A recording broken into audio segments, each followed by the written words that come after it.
Welcome back to FOXSOUL's Black Report. Well, Black creatives are sounding the alarm during the National Writers' Strike. Yeah, they say their contributions have helped many companies, but they receive little to no acknowledgement or appreciation. Black writers also say the boost in diversity on streaming platforms is thanks to them, but instead of benefiting for the contributions, they are now worse off than ever before. And joining us now to discuss this more in depth is Hollywood screenwriter Tash Gray. Tash, welcome to FOXSOUL's Black Report. It's good to be here. It's good to have you here. Absolutely, absolutely. So Tash, first things first, tell us a little bit about you. How did you get started in the industry, and what are some of the projects that you've worked on that our soulmates may or may not be so familiar with? Oh, they know. They know. I have been writing for a little over 10 years now, and I have written for shows like Snowfall, Raising Kanan, Reasonable Doubt, Unsolved, The Murders of Biggie and Tupac, some comedies. Harlem is one of the ones I've consulted for. So I've written for hopefully some of your audience's favorites. So talk to us about how Black writers help boost that diversity in streaming. We'll tackle that conversation first, because especially during the pandemic, when there was just such a big need for content, you know, our material was really like front and center, and those numbers were big for Black content.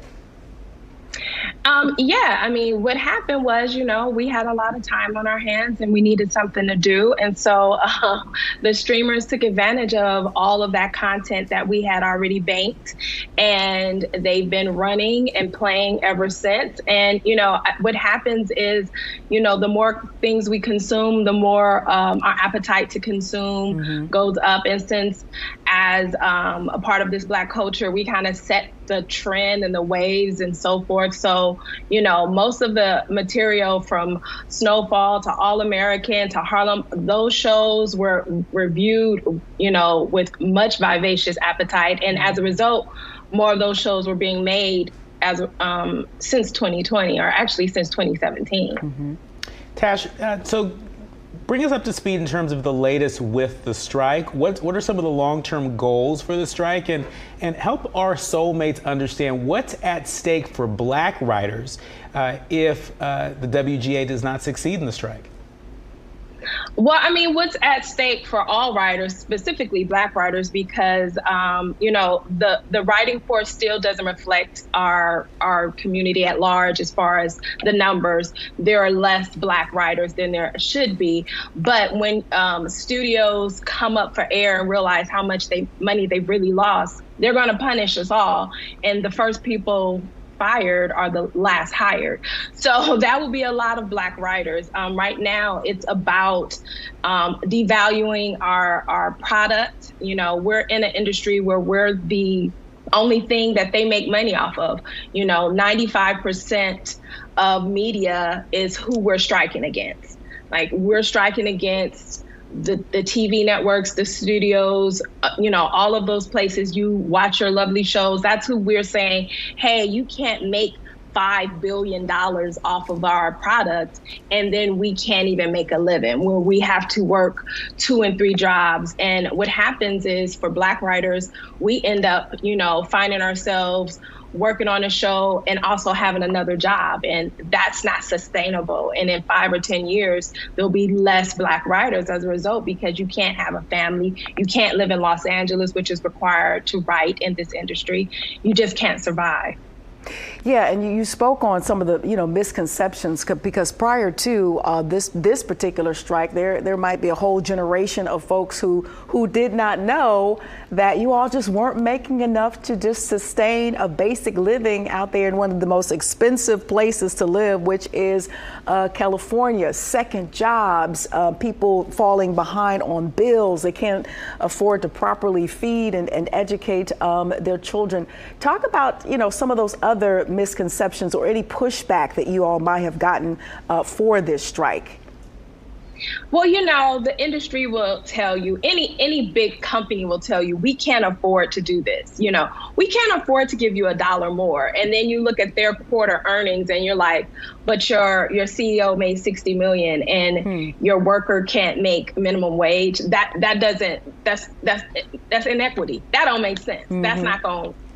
So we have to, come together and stand up. Most people think, oh, writers are, there are some writers that have mansions, but they're not us. They're not the majority. There's 7,000 writers who are basically saying, look, we're barely able to survive. There may be 100 that have mansions, but that's not the vast majority. We all know that, 1% has all the wealth. And that has moved over the years, where the middle class has declined. And that's all that writers are saying is we just want a sustainable life. We want to have this as a career.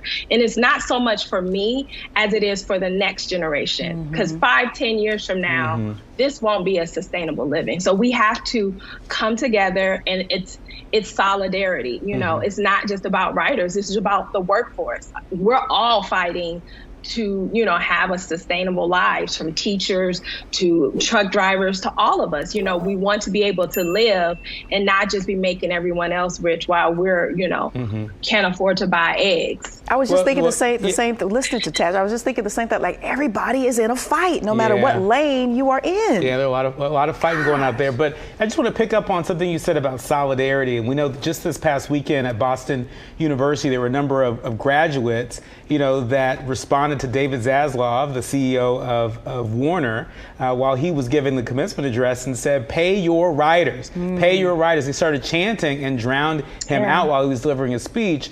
In terms of acts of solidarity, what can we do? What can our soulmates do to help our Black writers who are in, the fight for their very future and the fight for the kind of content that we enjoy?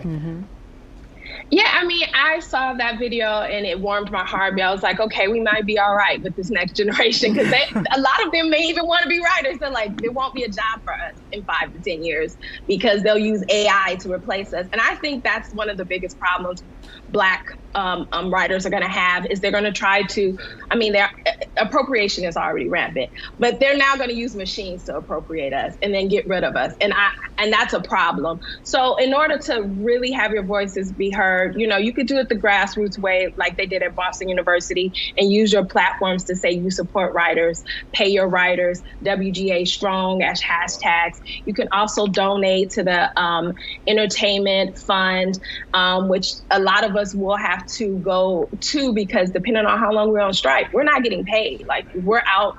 It's been 3 weeks.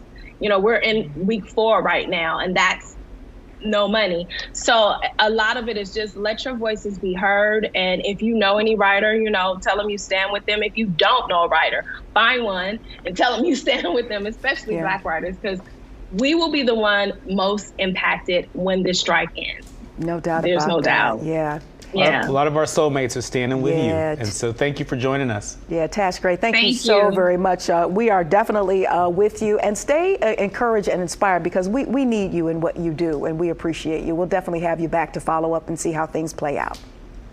Thank you so much. I appreciate it. Indeed.